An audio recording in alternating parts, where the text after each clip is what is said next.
This is The Joe Gaither Show on BamaCentral.com.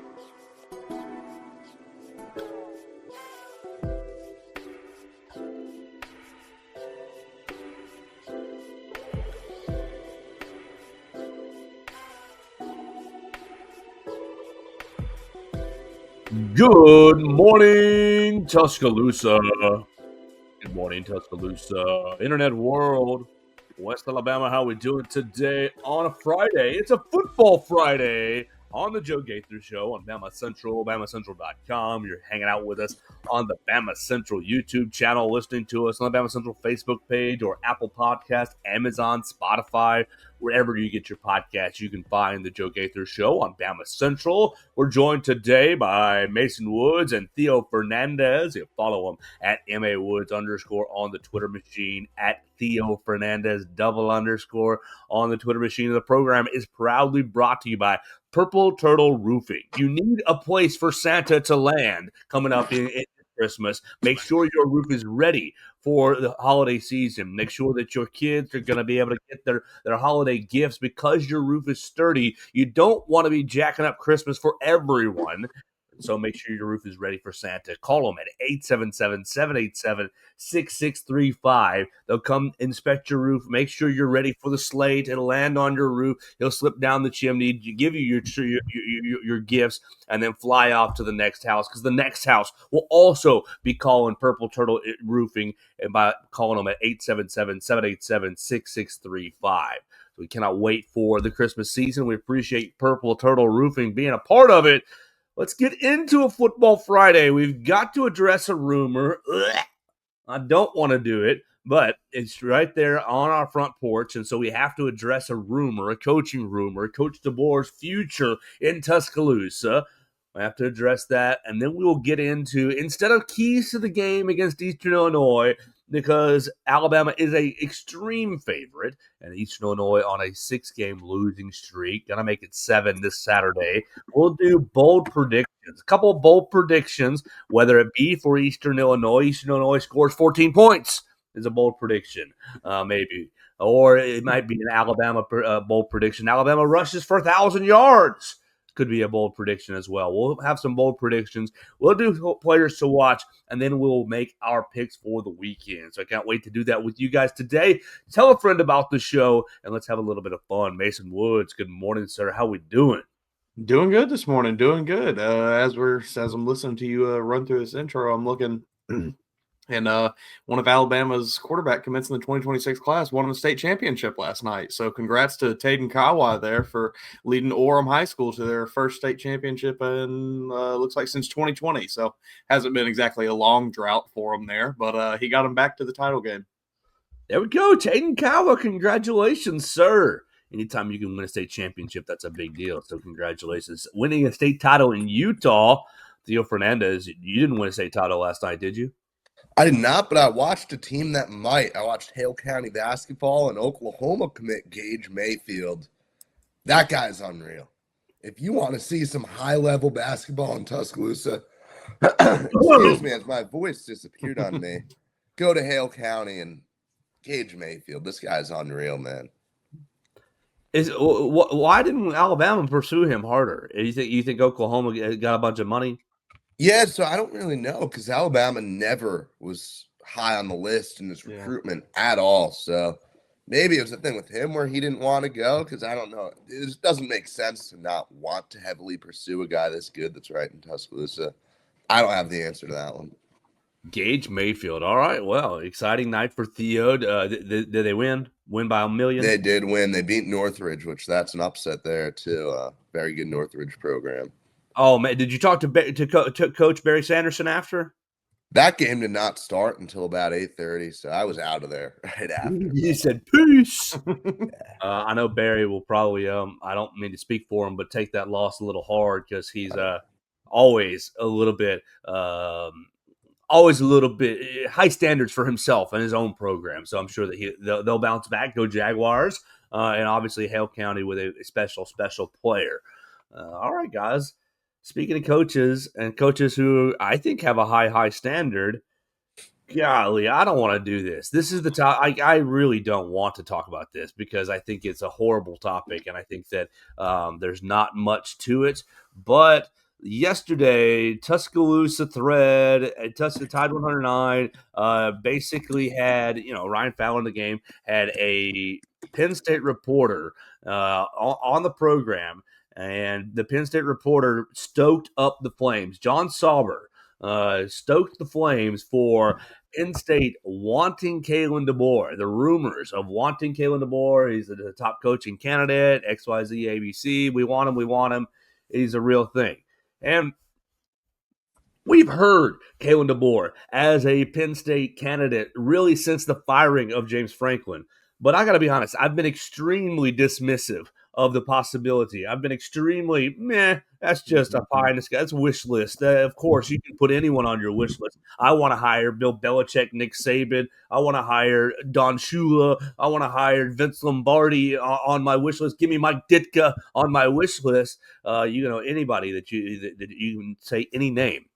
I've been pretty dismissive of the rumors or of Penn State would like to have Kalen DeBoer. John Sauber comes on Tuscaloosa radio yesterday and sends a lot of the internet angles, a lot of the internet corners into a scurry. And you see it on the Bama Twitter sphere. Everybody's worried about it at this point. His main thing was, he's just not the right fit in Tuscaloosa. So where I certainly stand is that it's still very unlikely, very unlikely. I'm not going to put it at 0%, but I'm not going to raise it over 10%. Obviously, losing Oklahoma stinks, and losing the season opener to Florida State stinks. But you're 9-4 last year. Yeah, you lost 2 games that you really shouldn't have lost, Vanderbilt and at Oklahoma. But once you get to a bowl game, I kind of think that team was out of gas, and I don't really think that was a coaching issue. So yeah, you could have been 10-3, but you ran up against Michigan. Was a nice program last year. Obviously coming off a national championship, taking a dip, but a nice program nonetheless. Beats you in a bowl game that it didn't really look like your program wanted to be at. But who really gives a rip about an exhibition bowl game? I don't. And so you're 9-4 your first year, and you're sitting here right now 8-2 in your second year. His main talking point was not really a good fit in Alabama, and I don't agree with that at all. I don't agree with it. Now, is he yelling and screaming like Nick Saban? No, he's not. Now, he's been fired up before a couple of games, and he's gotten a couple of moments where he's yelling at a player here or a ref there this year, but it's not been a consistent right, like Coach Saban would lose his gasket and stay on level 10. But regardless, I think he's been a high-level football coach. I think he's been a really quality football, and I think he's leading the program well as far as off the field. You barely hear about any off-field incidents. Obviously, Drake Kirkpatrick got himself in trouble a couple weeks ago, but really on the scale of trouble, that's a pretty minor trouble. So I think that he's leading the program very well. Obviously, you had a lot of turnover when he first arrived and a lot of turnover last year in the transfer portal. I think you got to give him a little more time before you decide if he is or isn't a fit. And what's 9-8 is 17. You're 17-6 over almost 2 years. You've got 2 massive games ahead of you. Eastern Illinois, we're going to talk about it. They suck, but it's still a massive game. So you could probably you're looking at 19-6 over 2 years if you handle your business against 2 teams that you're going to be favored against. And then you're in the SEC. I don't see not a fit.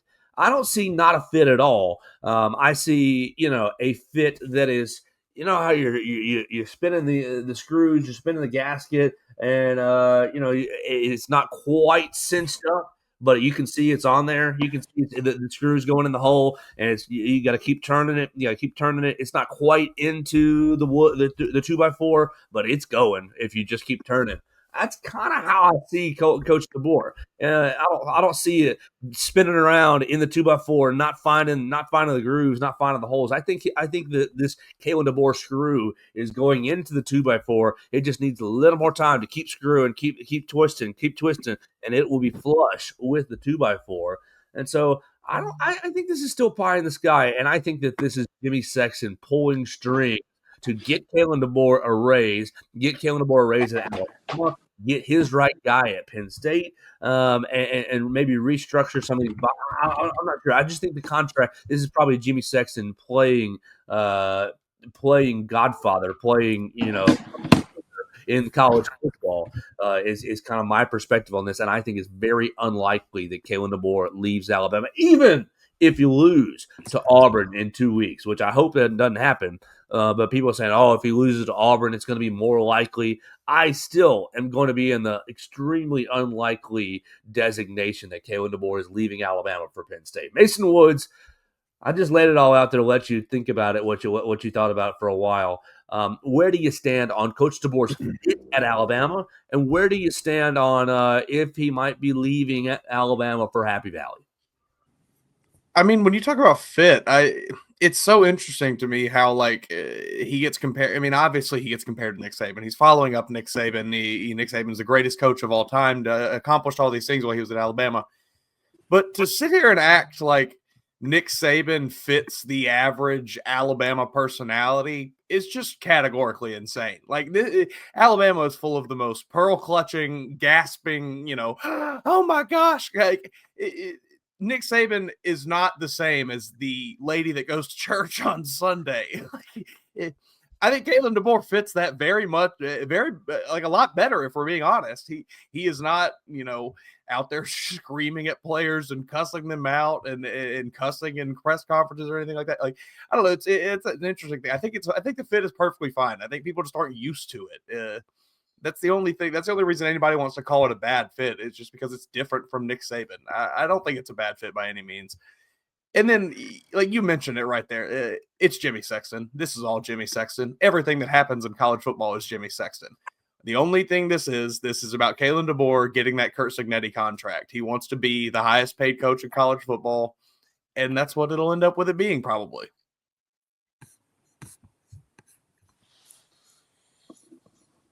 Yeah, following up on that, I do think that it is just fully propagated by this agent, right?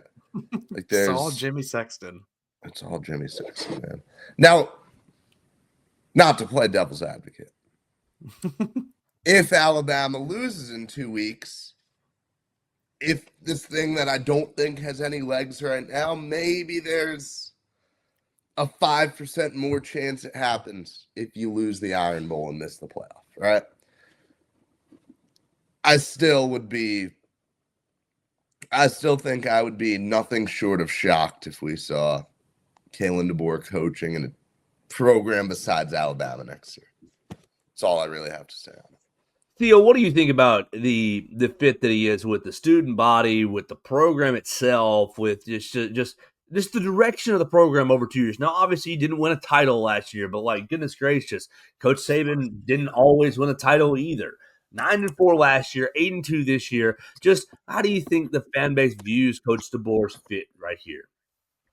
I completely agree with what Mason said as far as Kalen DeBoer is. Yeah, he's not Southern at all. Saban's from not the South either.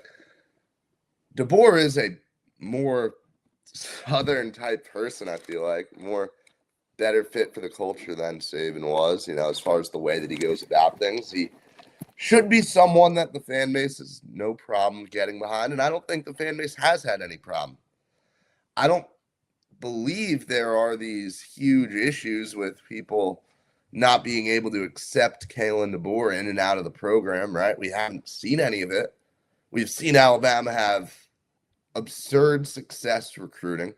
We've seen Alabama remain the most watched team in the country. There is nothing that I'm seeing that makes me think anything besides, yeah, Kalen DeBoer is no problem here. I think just anything we could possibly point to is grasping at straws. Even in a hypothetical world where Alabama can finish 9-4 again this year, right? It is still something that could happen in a hypothetical. You lose to Auburn, you miss the playoff, and you lose a bowl game to someone. I don't think that'll happen, but even if that's the result, you still hired a new coach and replace the greatest coach of all time with a guy who's had this level of success, right? On the verge of the playoffs, it's still not a problem. I don't think there's anything to overreact to here. Just one more question to you, Mason, on this topic, and we'll move forward, is people are talking and citing, the pressure's too much for DeBoer, and the fan base, people are expecting too much. The pressure's too high. What do you make of, take us back to week one. Week one, you lose to Florida State, and at least a corner of the internet was fire Kalen DeBoer. We remember the lady, if you win the lottery, what would you do? Kalen DeBoer's buyout. Like, what do you make of the pressure situation? And do you think that has anything to do here?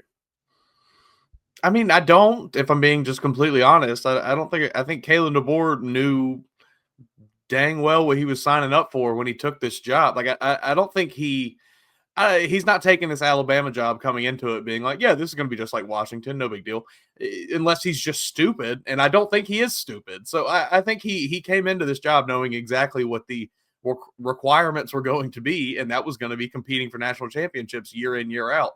He has not quite gotten there yet, but like Theo said, it's his second year. It takes time for these things to happen. Now, I understand that the timeline should have been probably sped up a bit, given the situation he stepped into with the amount of talent on this football team. But like, it just takes time for these things to happen.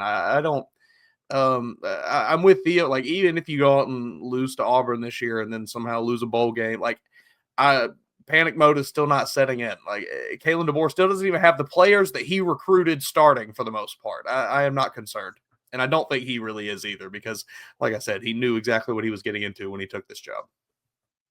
I think you're dead on right there. But I also think the quote unquote pressure, like, of course, I think he holds himself to a very high standard. And I think he understands the standard at Alabama with the decision makers, the powers that be, is to compete at a high level and be a championship worthy program. But I think going back to the first week, fire Kalen DeBoer after the Florida State stuff, I think that's just all internet hooey. I think that you ended last year and you had a section of the internet fans that were, well, we need to get rid of this guy. And same little thing this past week after you lost to Oklahoma, we need to get rid of this guy. I don't think that the powers that be, the boosters, the athletic director, Greg Byrne, and the school president, Peter Mahler, and before him, Dr. Stuart Bell. I don't think any of these guys are in the camp of, well, you lost to Florida State, you're on the chopping block, buddy. Like, the pressure. Like, of course, they're gonna, hey man, everything all good? Yeah, man. The X, Y, and Z happened. We're still on track. Of course, they're having higher level meetings than the average fan on the internet. Miss Susie, who's gonna buy his buyout with her lottery money. Like, I don't think respectfully, I don't think her opinion matters at all. I don't think the people that, the Roll Tide Burner 513782 on Twitter that says, Kalen DeBoer is not a fit here. I don't really think that voice matters at all. And I don't really think that Coach DeBoer is living on the internet hardly at all. Maybe his wife or maybe his daughters are, but I don't really think that. I think that when you see a guy like John Sauber report about not a fit and report about pressure being too much and report about, the door nudging open after he lost to Oklahoma and this, that, and the other. I think the fit, his quote last night on the radio, I think the fit at Alabama with Kalen DeBoer has not always been the best. And I think that could be a reason for interest on his side. It seems legitimate for Penn State from the Penn State side, at least. They have a lot of interest in him and see him as someone who would be an ideal fit for Penn State. And so I don't think that Coach DeBoer is running from Roll Tide Burner 456-789, like at all. And so some of this is perception from reporters outside of the fan base and inside the fan base that, he's under they got his feet to the fire already. I don't think his feet is necessarily to the fire, but I do think he holds himself, and obviously the powers that be hold him to a high standard. And I think that, as we said, you're getting there. You're cinching up the screws, and you're about to be in the 2x4, and things are about to be really solid if you just give it more time. So I think I wouldn't.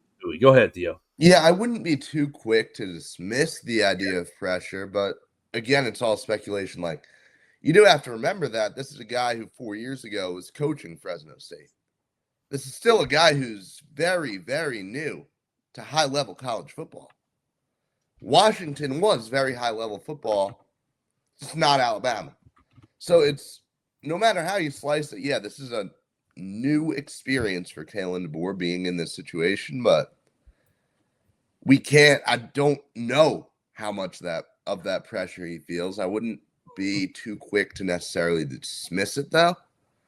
I wouldn't go out and say, like, oh, I don't think he feels all this, because I don't think we have any way of really knowing. And that's the one reason why I think we can't completely dismiss an idea of him leaving. But I think we just about can. Like, I think this is on the very, very far end of things that could be realistically feasible. But like we said, there's just enough there to make you think, okay, maybe. And that's why it's a perfect contract negotiation tactic. And that's why we have to talk about it, because I don't really think it's likely, but the maybe is out there, and now it's swirling. So, all right, we've said enough about this. I think Coach DeBoer is dialed in on Eastern Illinois and is already dialing in on the Iron Bowl next week. So it's a Football Friday. We need to talk about the game at hand. We haven't talked about Eastern Illinois hardly at all this week because we've done a bad job respecting our opponent. And usually we do a pretty decent job respecting the opponent.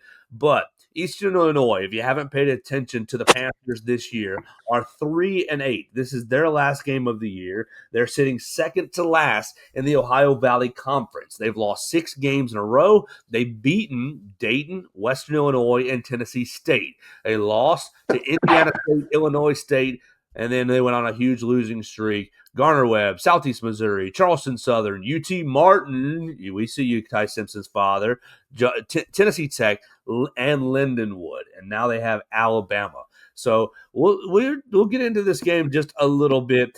Their leading passer is a guy by the name of Connor Wolf. He's passed for 1,000 yards. He has 8 touchdowns and 4 interceptions. They also go with a guy named Cole LaCrue, who has 853 passing yards. So really, on the year, they're at 1,800 passing yards. LaCrue has 4 touchdowns, 6 interceptions. I think LaCrue is much more of a runner, and Wolf is much more of a passer. So as a collective, 1,800 yards passing, 12 touchdowns, and 12 touchdowns and 10 interceptions. 12 touchdowns, 10 interceptions from the 2 quarterbacks that Alabama will see on Saturday. They got a little running back, Charles Kellum. He's rushed for 691 yards, 3 touchdowns on the season. Quarterback, Cole LaCrue, the second quarterback I mentioned, is your second leading rusher at 514 yards and 7 touchdowns on the year.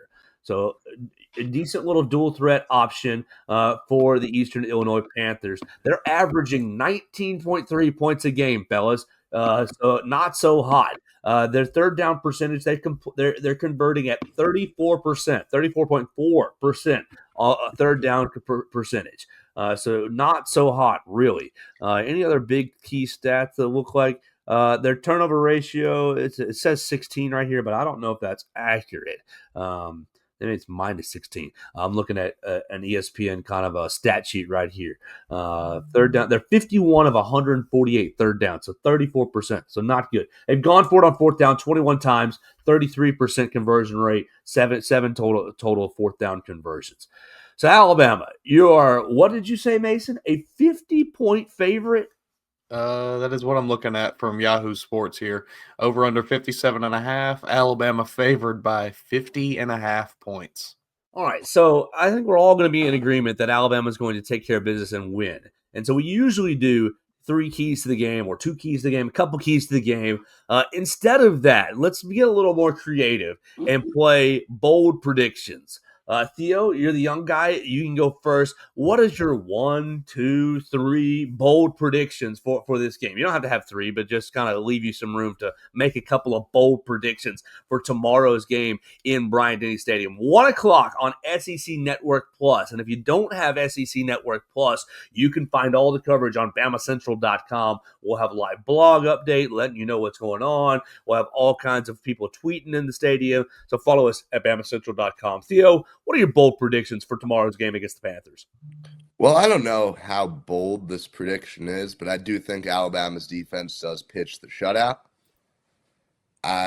Again, how bold is that to say? I don't know, but I think they will be perfect. I don't think Eastern Illinois is getting into field goal range. I think that with what we've seen this defense do, this will be a tone setter, right? This is one where you don't want to let up at all, and you just dominate the way you have. And then second, I think A.K. Deere is going to lead the team in rushing yards. I mean, which does make sense when you think, he was probably just in there for the second half, running the clock out. But no, I think we're going to see a lot of fun stuff from A.K. Deere that's going to create some really fun fan-created RB1 controversies in the next week. So I fully expect that to happen. I'll give us a fun one. I think MJ Chirgwin's going to haul in another touchdown today. Yes! Love it. MJ Chirgwin, 2 touchdowns on the year. Love it. Mason Woods, what are you feeling? You want to get a little frisky, step out on a limb, and make a bold prediction? Man, I like where Theo went with A.K. Deere. I don't know if I'm going to necessarily give him leading rusher on the day, but I do think I feel pretty confident that he's going to break off at least one long touchdown run. But let's see. Is this going to be the week that we maybe see Cam Calhoun again for the first time in a month or two? I feel like we saw him a little bit the first couple weeks of the year. We haven't really seen him since. The guy that I thought was going to maybe be a contributor to this year's team a little bit more than he has been. Maybe we see him get in the game. Maybe we see an interception from him. I guess my most hot take, and kind of like Theo, I don't even think it's really a hot take because you absolutely should do this in this game. But Ty Simpson is going to finally complete some deep passes. We'll say Ty Simpson hits two long touchdowns in this game. I love it. I'll follow you up, Theo. I love your shutout call. I think that's going to be probably going to happen. I am going to be bold. I feel comfortable about saying this is bold. The Alabama defense will have 2 scores, not 1, but 2 defensive scores. I definitely love the Ty Simpson throwing deep passes, and I love the A.K. Deere reference. I think he's going to have a good day. Alabama's defense will have 2 scores. Alabama's offense will rush for over 300 yards. Boom. It has to happen. I mean, if the college football playoff metric is looking at rushing yards, Coach DeBoer is going to rack them up on Saturday. So, and that'll fix everything, right? Oh yeah, right. 2 defensive scores, rushing for over 300 yards. And I think that one of these young receivers will score, not named Lazier Brooks, because we've seen Lazier be pretty effective this year. I think Derek Meadows, I think Jalen Mbakwe so either of those 2 guys are looking to score their first touchdown of the season. That's gonna be where I go. So let's keep going here on the Joe Gaither Show on a Football Friday. Before we do, we'll want to let you know that the program is brought to you. Wrong button. Brought to you by Purple Turtle Roofing. You heard us talk about Santa. You want to make sure that your roof is ready for Santa. You can call them at 877-787-6635. At Purple Turtle Roofing, we're not just another contractor. We're your neighbor and your advocate when it comes to protecting your home or business. With years of hands-on experience, top-tier certification, and a commitment to excellence, we've built a reputation as Alabama's go-to roofing solution. We specialize in residential roofing, commercial roofing, emergency storm repairs, full-on roof replacement, insurance claim support, and more. It's about to be the holiday season. You want to make sure that your children get their gifts. Well, Santa needs a place to land. You need to make sure your roof is sturdy so that when he lands that sleigh, everything is all good. Call him at 877-787-6635. repairs, replacements, and inspections you can trust. They're the top-rated roofer in Alabama. You hear our friend Brax Garrison come on each of the last 2 Wednesdays. He's given us great expertise, really, over the last 2 Wednesdays. I appreciate that. We're going to keep going with Brax. He'll talk football with you while he's inspecting your roof. He'll give you a good roof inspection, let you know where you got some problem spots, if your roof is good to go, and if you're ready for Santa to land on your roof. So call him today at Purple Turtle Roofing, 877-787-6635. All right, let's keep it going. We'll get into a Friday tradition, 3 players to watch. It's a little tough on days like this because how long will starter X, Y, or Z play, or when will backup A, B, and C come into the game? So, Theo, you got a wide gambit, 85 some odd scholarship players. Who are you going to be having your eyes on in Bryant-Denny Stadium? Well, hold off on saying AK Deer. We've already talked about him. I was thinking about going with Meadows, but you've kind of addressed that. I'm going to start with one that I wish I did not have to say right now. That is Ryan Williams, because you're going to beat someone on a route. Are you going to drop the wide open touchdown? There should be no I can see the reason tweets for now. any Alabama fan to have to think anything negative about this game. If Ryan Williams drops a ball, it's gonna leave a bad taste. So Ryan is in a place where, look, just go out there, get 2 long touchdowns, take care of business, let people feel good, like let ESPN post the Ryan Williams is back clip, 4 receptions, 150 yards, 2 touchdowns. This should be a great day.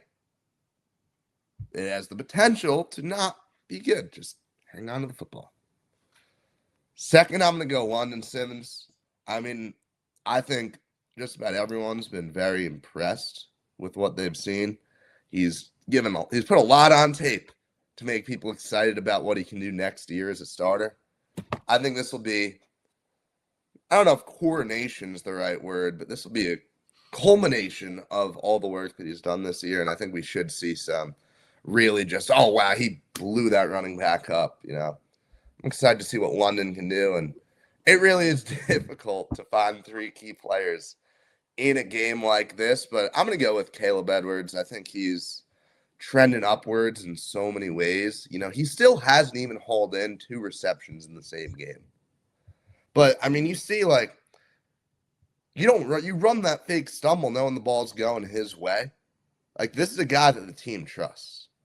This is a guy where I've been waiting for him to break off a long touchdown. I thought it would happen at some point in one of the games, but I think he has the potential to just run all over this Eastern Illinois defense, really have just an eye-popping day. And, we heard DeBoer and Ryan Grubb both talk on Monday about how he has a role in this offense, right? He's a guy that's going to, if anything, only get the ball more down the stretch. So I think this could be a good tune-up game there for him. I love it. Theo Fernandez going with Ryan Williams, London Simmons, and Caleb Edwards. Mason Woods, who you got your eyes on tomorrow afternoon, 1:00, SEC Plus. London Simmons was on my list. That was a tough one to have taken from me. But we will pivot. Let's see. I've got one in my mind that I'm afraid I may be stealing from Joe, so I don't necessarily know if I want to do that either. That's okay. Go ahead. First off, I'm going to go with just one of my favorite players on this defense. We have seen him a decent amount this year, but hasn't exactly been a feature guy. Red Morgan. The energy that he brings every time he steps on the field is electric. It's infectious. I think it rubs off on the rest of the defense, and I'm sure we'll get to see a decent amount of play from Red Morgan given the level of your opponent this weekend. I am going to go with man. It is hard to pick for these games because you just really don't know who's gonna play. Yeah. I'm gonna go to the offensive line. I'm gonna pick maybe not the guy that I was initially hinting at. I'm gonna go with another guy along the offensive line, one that we have not seen this season. This is good. This is gonna be the week that we finally see Arkella Newborn. It probably won't be a lot. Probably will only be a couple series. but I just want to see what you maybe have in this guy moving forward, because I think they brought him in as a very developmental piece along the offensive line. And I've just been kind of curious what you're going to maybe get from him. So I hope to maybe see him get a little bit of play this weekend. So we'll go Arkell Newgum for 2. And number 3, I'm going to go with maybe a bit of a wild card here. We'll go with backup kicker Peter Notaro. I think this might be an opportunity for him to actually get some opportunity an opportunity for him to get some chances in the game to kick some extra points. Wouldn't shock me if he honestly gets some field goal attempts, because you're going to have 2 backup quarterbacks playing in this game. I can absolutely see a drive going off the rails a little bit just because those guys aren't used to being in the game. So yeah, give me a backup kicker there. I like it. Mason Woods going Red Morgan, Arkell Newgum, and Peter Notaro. And I don't think there are any wrong answers on a game like this, because you could see somebody for a first half, and the second half can just be rotation city. So we'll see what happens on Saturday. I'm going to go, I know, Mason, you were hinting at Joe Ionata, number 1. I'm going with Joe Ionata because I think that he's going to get plenty of playing time. I think Parker Brailsford is fine largely. I think he's not really that dinged up, but this isn't a game where you need to play somebody who is a little dinged up, especially with what you got next week. Parker was seen this past week in a boot in a couple of public settings. I know he had like a Thanksgiving turkey drive that he did. And look, kudos to you, Parker. Way to use your NIL money to give back to the community like that. So really, really shout you out. But in some of those photos, he's wearing a boot. And on the Wednesday SEC Coaches Teleconference, Kalen DeBoer essentially says, he's a little dinged up and didn't commit to him playing or not playing. There's no SEC availability report for this game, so they can kind of hide the injuries and be a little more coy with that. I think that Gino Vandemark is going to play center, but I also think Joe Ionata is going to play center. And you're going to be losing Parker, and you're going to be losing Gino this year to graduation. And so I think it's going to be a really interesting time to see if Joe Ionata can be a full-time center for this team. Redshirt freshman, hasn't played a ton. He's gotten into some duty. I think he's the kind of guy who just gets in there and does his job, and I like his potential. I like him basically taking on the center role this year, really year and a half or so, playing a lot of center. I think that's good for his body type, and I think he's going to be a solid player for Alabama in the future, and this will be a first time to see him play really significant snaps. I wonder if he's going to be even in there in the first half, whether they've got Gino playing guard and Ionata playing center. Obviously, you've got Jaden Roberts, Wilkin Formby at right guard. You've got Cam Dewberry, Gino Vandemark at left guard. So it's going to be an offensive line rotation again this week, more so due to health and more so due to let's see what other guys have. So I'm picking Joe Ionata. I really feel like I could pick William Sanders because I think he's probably going to get a lot of run as well. I really think I could pick Jackson Lloyd because I think he's going to get a lot of run as well. Michael Carroll has been getting a lot of run, but I'm picking Joe Ionata for my offensive line. I'm picking Joe Ionata, and shoot, y'all left me all the backup quarterbacks. I'm going to take Keelan Russell for sure because everybody wants to see what you have in Keelan Russell. So I think this will be a great time. I think they'll probably end up playing Austin Mack before him, but I want to see both the backup quarterbacks. I can only pick one. I'm taking Keelan Russell, so I'm going Keelan Russell. And I'm going with another personal favorite. Luke Metz was on the show last year before he came into the program. I think this is a great opportunity to see all the inside linebackers, Duke Johnson and Luke Metz. I think Abdul Sanders is still a little bit hurt, and so he's probably going to be out of the rotation. You've got 3 old men at inside linebacker, and I use old with tongue-in-cheek. Those guys are just college veterans. I like Deontay Lawson. I like what Nikhai Hill-Green and Justin Jefferson have done this season, but this might be an opportunity to, get a couple 3-and-outs boys and come take your helmets off and coach up the young guys. And I want to see what Luke Metz can do. So I'm going with 2 personal favorites, Joe Ionata and Luke Metz. And I'm going with the superstar freshman Keelan Russell as my 3 players to watch. Dax jumps in there. When are we going to get more Olas Lennon? I think this is a great chance to get Olas in there playing some left tackle. We'll see if he can spell Caden Proctor this week. I think this is a great chance to see him. And I just think there's going to be a big time offensive line fest. Who's going to play offensive line? Who's going to play in the future for this unit? I like that shout, Dax. And speaking of Dax, we need to go to the voicemail line and go ahead and bring Dax into the show. You guys can call the voicemail line at 205-462-7340, extension 800. Here's Dax's thoughts on Eastern Illinois. What's up, guys? It is Dax. Happy Football Friday. Semi-recovered from Saturday, but you know what? It's Eastern Illinois time. Like I said a couple weeks ago, Eastern Illinois is a good ball team. I tell you what. Let me see what their record is. What is Eastern Illinois' record? Let's see. They're 3-8. I can confidently say Eastern Illinois is the best 3-8 team in the country. All right, just like we're the best 8-2 team in the country. I really don't like this year's committee. It seems that they are following the path that last year's committee did by ranking Notre Dame ahead of us, even though we have a far better resume. But guess what? You win and you ain't got to worry about it. So, kind of had it coming. But it's fine. We really need to get back on track. Our defense is ahead of schedule, but our offense really needs to get back on track this weekend. I will be there, so we're going to win. Even if I wasn't there, we're probably still going to win by 45, 50. But the weird thing is, like, to start the season out, first 4, 5, 6 games, Ty Simpson, like, was not missing any throws. Like, he might have one very small miss per game, and now he's having multiple bigger than small misses per game. Ty needs his swagger back. I don't know where it went. I know it's in there somewhere. Maybe this loss galvanized this team yet again. I hope.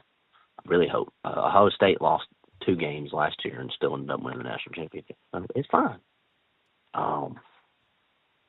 But this game is very needed for this offense to get its confidence. I also want to see A.K. Deer with like 30 carries. And I want to see Daniel. Daniel Hill and A.K. Deer can both get 15 carries. I just want to see something. Okay. I think A.K. Deer is honestly the best back on this team, even though we have zero proof of that. I just have a feeling. That boy's good. So, let's see. Bama, 63, Eastern Illinois. I'm going to give them a touchdown. Mercer scored one on us last year due to a crazy play. So, I'll give Eastern Illinois 7. I think they're better than ULM. Good ball team, I take it. Anyway, that's all I got. Roll Tide, boys.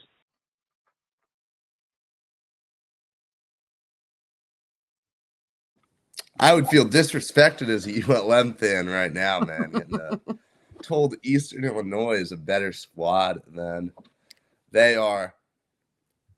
You know, that's why I said a touchdown or the shutout is a bold take because, yeah, in theory, something crazy should happen, right? You should be able to get free for even if it's just one chunk play that sets up, a 30-yard field goal. You know? So I think the shutout, that should be a badge of honor for this Alabama team if you can pitch it. Just like it was against ULM, right? We saw what that did coming off the loss. Now you're in an identical position. Right now with the chance to really set the tone heading into game of the year. That's all I got on this call. Yeah. Dax is pretty much correct with his assessment. I think Alabama will win this game pretty handily.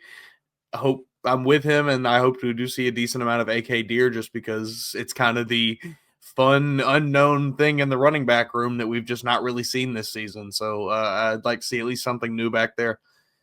But yeah, there's just not a whole lot to really break down with this game. Alabama is going to go out there and pay Eastern Illinois a lot of money to come here and play a football game. That's the biggest thing that's going to happen on Saturday.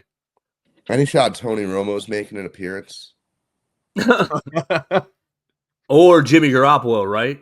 Either one of those would make, yeah. that would make the press box a lot more fun, if we see one of them passing through. If you do, give him a handshake. Tell him to come on the show. Besides, I met Tiki Barber already this year. You never know who you're going to see up there. Yeah, exactly what Mason said. Tell him to come on the show. That would be a really fascinating episode. You got to make it happen. If they're there, you gotta pull the strings, make it happen. Got my networking down. There you go. Exactly. All right, let's finish up this show by making our picks. Not a very good week on the schedule, but that's okay. Alabama obviously taking on Eastern Illinois. You've got a couple of intriguing SEC games, one or two that have to go Alabama's way. Let's just start this bad boy.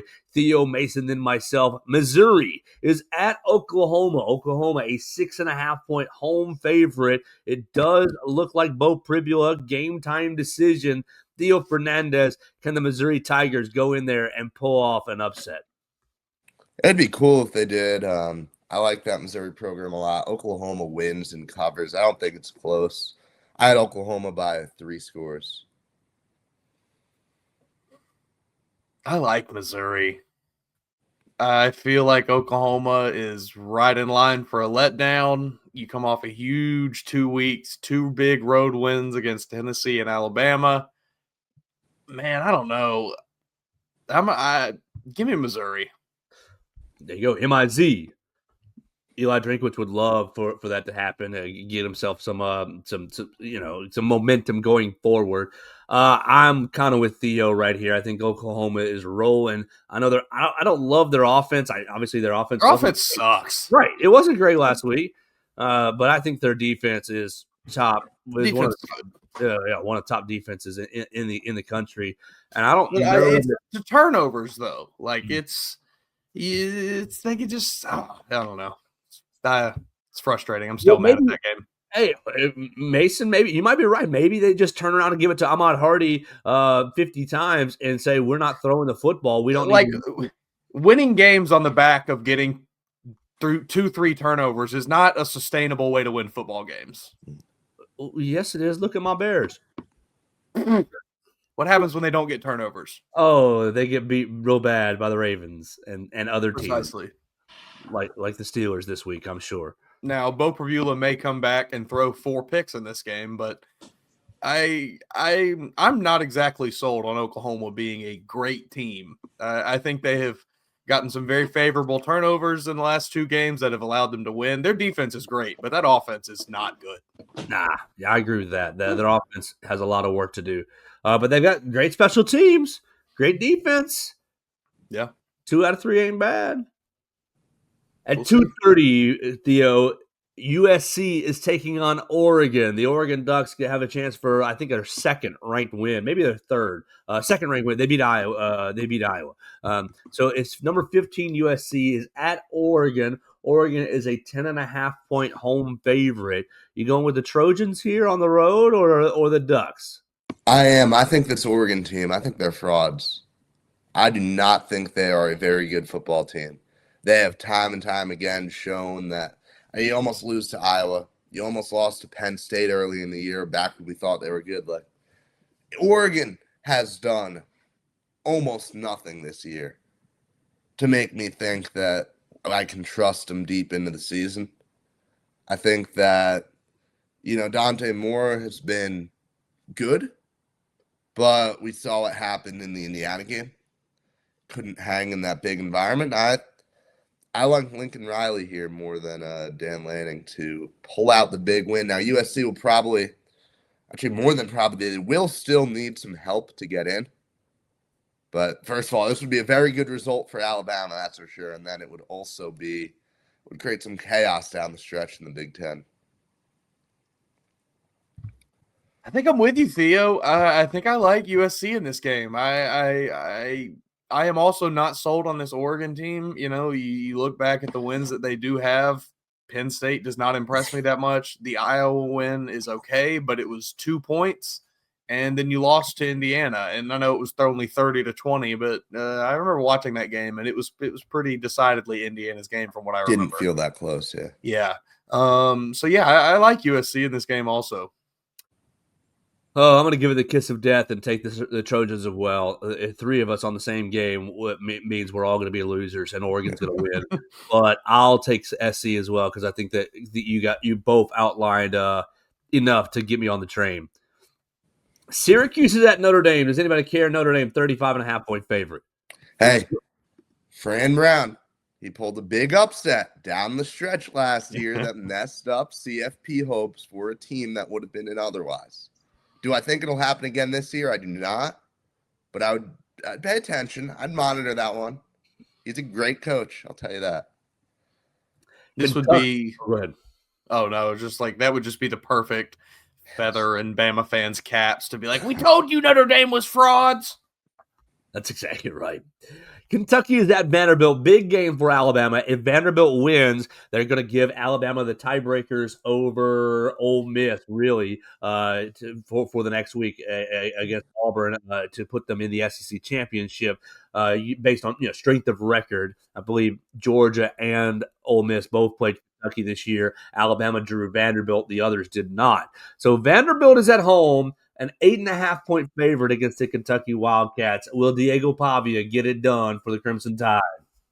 Look, this would be objectively hilarious if Pavia, after messing up Alabama last year, goes out and loses a game that keeps Alabama out of the SEC championship this year. That would be awesome.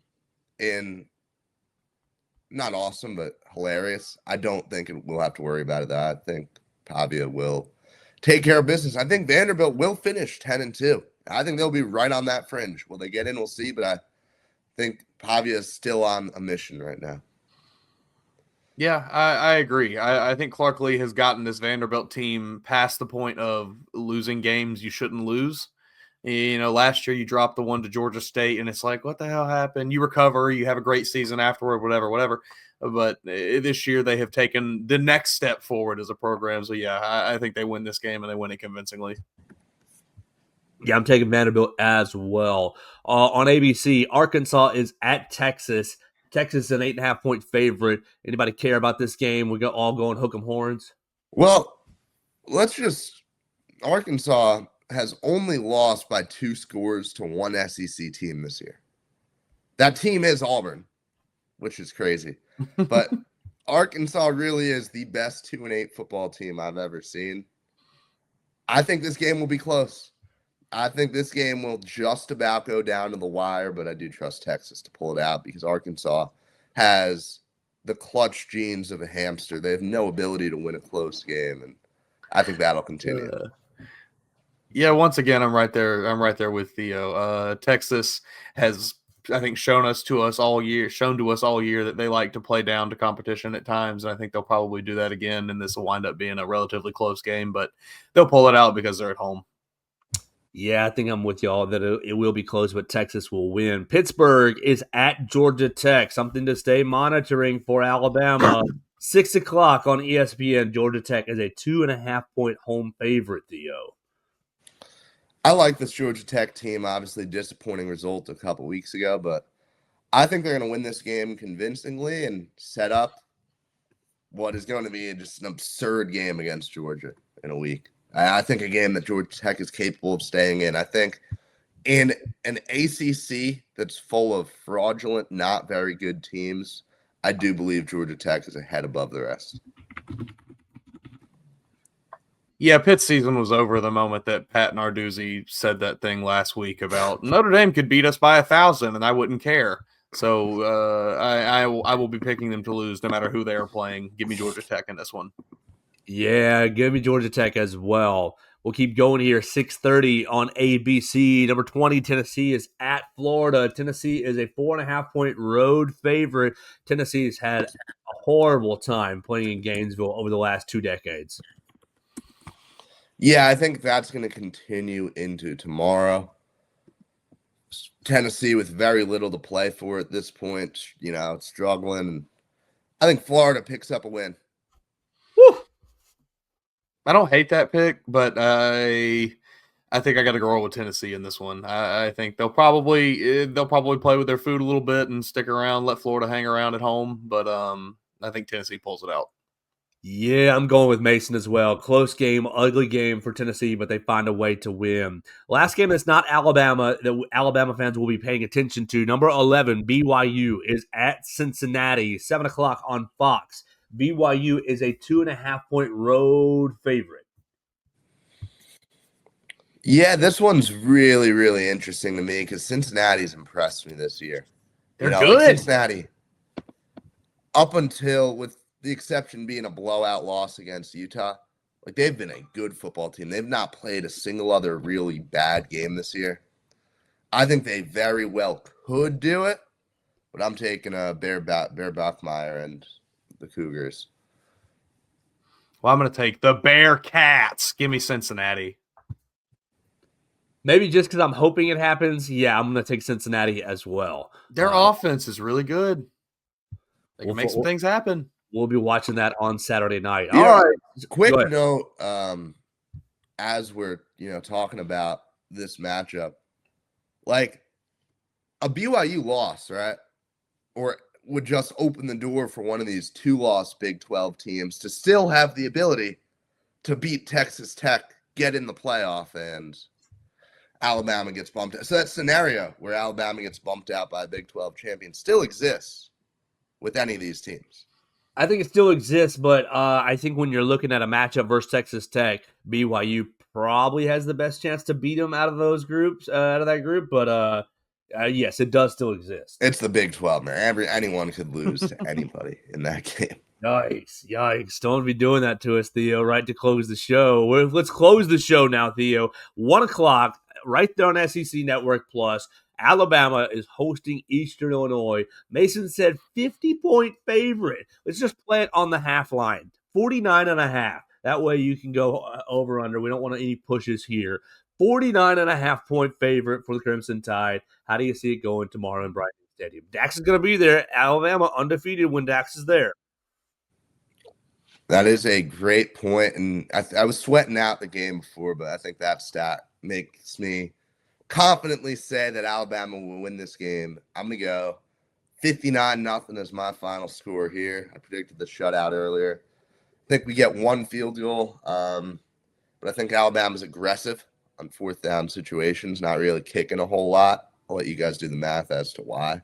And yeah, I think that, this should just be a fun game. A lot of points scored, a lot of guys getting, big play. I do agree with your take on one of the freshman receivers catching one. It'll be a good time in the stadium. If anyone wants my ticket, instead of spending $8, shoot me a DM. I'll be in the press box. Y'all can have my ticket if you want it. Or just spend the $6 on a Vivid or SeatGeek, but happy to give it away. Yeah, I mean, Alabama, I think they win this game. I think they cover that spread despite how outrageous it is. As far as a score prediction, just to be a little different, I'll say they break 60. Give me 65-0. 65-0 for Mason. I was going to say 63-0. I'll stick with that. I'll go 63-7. Alabama still covers, but 63-7. I didn't say shutout. I said 2 defensive touchdowns. So I'll go 63-7, and I think it's going to be a very relaxing day in Bryant-Denny Stadium, and it's just going to be a highlight reel for the Crimson Tide. Everybody, they get their confidence back, and they get their confidence rolling before next week's Iron Bowl. Gentlemen, anything else you want to get to before we say goodbye? Don't think I have anything else.